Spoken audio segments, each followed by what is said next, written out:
అబ్బో ఇక్కడ కేజీ చీరలు కొంటే అర కేజీ చీరలు ఫ్రీ అంట. మంగళ్య షాపింగ్ మాల్, కేజీల్లో సేల్, టన్నుల్లో ఆనందం. సూపర్ స్టార్ మహేష్ బాబుతో రాజమౌళి తీస్తున్న సినిమాలో రెండు షాకింగ్ విషయాలు ఇప్పుడు ఇండస్ట్రీని షేక్ చేస్తున్నాయి.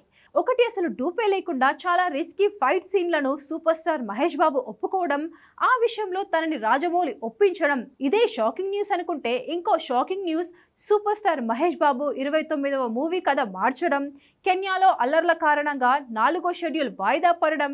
సో ఈ గ్యాప్ని వాడుకొని రాజమౌళి కథని మార్చేస్తున్నాడట. అంటే ఏదో ఎక్కడో జరిగి షూటింగ్ వాయిదా పడితే కథ మార్చాలా? అసలు కథ ముందుగా బాగుందని అనుకున్నప్పుడు మళ్ళీ మార్చాల్సిన పనేంటి?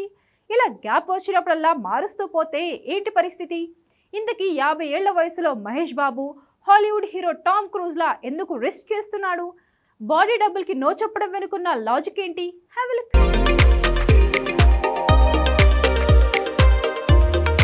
సూపర్ స్టార్ మహేష్ బాబు తన తండ్రిలానే రిస్కులకు వెల్కమ్ చెప్తున్నాడు. 1000 కోట్ల హెవీ బడ్జెట్తో రాజమౌళి తీస్తున్న SSMB 29 మూవీలో అస్సలు డూప్ లేకుండా రిస్క్ సీన్లు చేసేందుకు సిద్ధమయ్యాడు మహేష్ బాబు.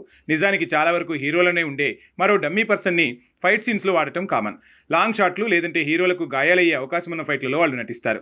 అది ఒకప్పుడు అలా ఉండేది. కానీ ఇప్పుడు హీరోకి కుదరట్లేదని తన బాడీ డబుల్ని వాడి ముఖం వరకు గ్రాఫిక్స్తో మేనేజ్ చేయడం కనిపిస్తోంది.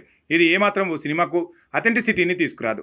అసలే పర్ఫెక్షన్ కోసం పర్వతాన్ని ఢీకొట్టే రాజమౌళి ఇలాంటి వాటికి అస్సలు ఒప్పుకోడు. విచిత్రం ఏంటంటే సూపర్ స్టార్ మహేష్ బాబు కూడా మొదటి నుంచి రిస్కులు తీసుకునే రకం. కెరియర్ బిగినింగ్లో టక్కరి దొంగ చేసేప్పుడు అందులో ట్రైన్ సీన్ కోసం బాడీ డబుల్ లేకుండా తనే కష్టపడ్డాడు. కొంచెం తేడా కొట్టినా రైలు చక్రాల కింద పడే పరిస్థితులు ఉండేవి. అందుకే అలాంటి రిస్క్ లైఫ్లో ఎప్పుడూ తీసుకోవద్దని అప్పట్లో తన తండ్రి సూపర్ స్టార్ కృష్ణ మందలింపు లాంటి సలహా ఇచ్చాడు కూడా. విచిత్రం ఏంటంటే SSMB 29లో ఇలాంటి యాక్షన్ సీక్వెన్స్లు కోకొలలు. అయినా బాడీ డబుల్ వాడకుండా 50 ఏళ్ల వయసులో రిస్క్ చేస్తున్నాడు మహేష్ బాబు. ఇదే షాకింగ్ న్యూస్ అనుకుంటే, ఇప్పుడు సడన్గా SSMB 29 స్క్రిప్టులో మార్పులు చేయడం అంతకంటే షాకింగ్ న్యూస్. రాజమౌళి ఎప్పుడూ బాండెడ్ స్క్రిప్ట్తోనే ముందుకెళ్తాడు. అలాంటిది కెన్యా షెడ్యూల్ క్యాన్సిల్ అవడంతో తను మళ్ళీ స్క్రిప్ట్ మీద కూర్చున్నాడని తెలుస్తోంది. సెకండ్ హాఫ్తో పాటు చాలా వరకు యాక్షన్ సీక్వెన్స్లను తనే మార్చేస్తున్నాడట. ఈ విషయంలో మహేష్ను సంప్రదించాకే నిర్ణయం తీసుకున్నాడట.